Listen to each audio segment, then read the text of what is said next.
শুক্রবার রাতে সামাজিক যোগাযোগ মাধ্যম ফেসবুকে নিজের আইডিতে পোস্ট করেন বিএনপির ভারপ্রাপ্ত চেয়ারম্যান তারেক রহমান।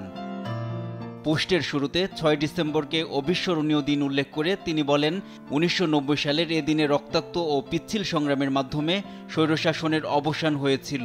এরশাদ ১৯৮২ সালের ২৪ মার্চ পেশাগত বিশ্বস্ততা ও শপথ ভেঙে অস্ত্রের মুখে নির্বাচিত রাষ্ট্রপতি বিচারপতি আব্দুস সাত্তারকে ক্ষমতাচ্যুত করে গণতন্ত্র হত্যা করে অসাংবিধানিক শাসন জারি করেছিলেন। তিনি আরও বলেন যে সাংবিধানিক রাজনীতি ছিল বহুদলীয় গণতন্ত্রের নিশ্চয়তা, যার সূচনা করেছিলেন স্বাধীনতার মহান ঘোষক শহীদ রাষ্ট্রপতি জিয়াউর রহমান। একনায়ক হোসেন মোহাম্মদ এরশাদ গণতান্ত্রিক প্রতিষ্ঠানগুলোকে ধ্বংসস্তূপে পরিণত করেছিলেন। তারেক রহমান বলেন, গণতন্ত্র ফিরিয়ে আনতে দীর্ঘ ৯ বছর দেশনেত্রী বেগম খালেদা জিয়া দৃঢ় প্রত্যয় নিয়ে নিরন্তর সংগ্রাম চালিয়ে আপসহীন নেত্রী হিসেবে খ্যাতি লাভ করেন। তিনি গড়ে তোলেন এক দুর্বার গণ আন্দোলন। এরই ধারাবাহিকতায় ১৯৯০ সালের ৬ ডিসেম্বর ছাত্র জনতার মিলিত শক্তিতে স্বৈরাচারকে পরাজিত করে গণতন্ত্র পুনরুদ্ধার করা সম্ভব হয়।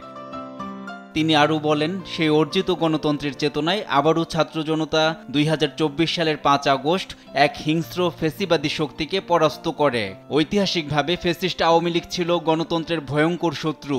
ফ্যাসিস্ট শেখ হাসিনার দুঃশাসনের অবসানের পর গণতন্ত্রের পূর্ণ পুনরুজ্জীবন এবং রাষ্ট্র ও সমাজে গণতান্ত্রিক মূল্যবোধ প্রতিষ্ঠায় আমাদের নিরলস সংগ্রাম অব্যাহত রাখতে হবে। তারেক রহমান বলেন, শেখ হাসিনার দুঃশাসনে গণতন্ত্রের মা বেগম খালেদা জিয়ার উপর জেল জুলুম সহ নানামাত্রিক অত্যাচার চালানো হয়েছিল। অবিরাম নির্যাতনের কষাঘাতে অসুস্থ দেশনেত্রীর জীবন এখন চরম সংকটে। আল্লাহর কাছে তার দ্রুত সুস্থতা কামনা করছি। তিনি বলেন, আজকের এ দিনে আমি ১৯৮২ থেকে ১৯৯০ সালের রক্তস্নাত স্বৈরাচার বিরোধী আন্দোলনে আত্মদানকারী বীর শহীদদের স্মৃতির প্রতি গভীর শ্রদ্ধা জানাই এবং তাদের রুহের মাগফিরাত কামনা করি। গণতন্ত্র পুনরুদ্ধারের এ স্মরণীয় দিনে স্বৈরাচার বিরোধী আন্দোলনে অংশগ্রহণকারী গণতন্ত্রের হেফাজতকারী দেশবাসীকে শুভেচ্ছা ও অভিনন্দন জানাই। তারেক রহমান শেষ করেন এ আহ্বান দিয়ে, গণতন্ত্র বিরোধী পরাজিত শক্তির যেন আর পুনরুত্থান না ঘটে, সেজন্য গণতান্ত্রিক শক্তিকে সবসময় ঐক্যবদ্ধ থাকতে হবে। এনআই নাহিদ, দেশ টিভি, ঢাকা।